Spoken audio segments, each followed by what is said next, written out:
Baerlocher. Kyra, like Kyra Wines. Is it Kyra Wines or Kyra Winery? Kyra Wines. Kyra Wines. And I love her story, the way she entered the wine industry, because there are farms and orchards involved, right? Okay, so tell us a little bit of the story of how you decided to get into the Washington wine industry and how it all happened for you. Well, my husband and I had an apple orchard, and at the time, Red Delicious weren't doing so well, so we decided to change it over to a vineyard. And when we did, it was a kind of a magic thing for us because we had always wanted to do a business together. I had been in the medical field, he had been in finances, and it wasn't until we had the vineyards that we found the business. So we started making wine like a lot of people do in the laundry room, and kind of honing the craft, taking some classes, just trying different things out. And our first releases were in 2006, a 2004 Pinot Noir, and a 2005 Pinot Gris. So you started growing the most difficult grape to grow in the entire state of Washington, which is Pinot Noir. That's true. I actually had a friend who had a small little acreage of it, so we got that from him to begin with.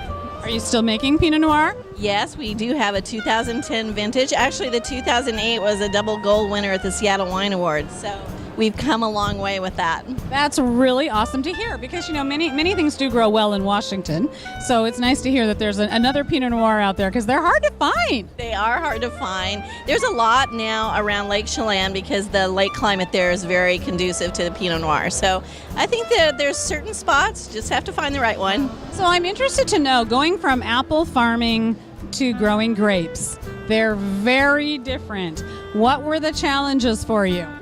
Actually, the grapes are way easier. I mean, in the respect that they use less water. The grape plant, it really requires very little. It just wants room to grow. We have very sandy soils. It doesn't like to be overwatered, so that helps with the sandy soil.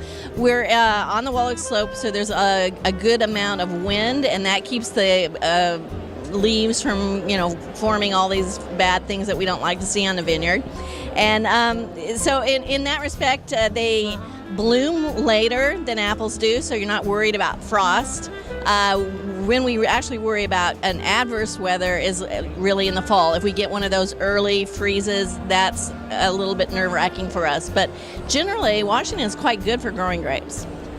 And I do know that. That's fantastic. Well, I'm happy to hear that it was a good transition for you because I know it's kind of a different animal altogether. But you've been very successful with it. How much wine are you producing now? We're about 2,000 cases now. This year we've sort of changed some things up with the winery. We have 5 straight varietals, a Chardonnay, a Pinot Gris, Syrah, Merlot, and Cab.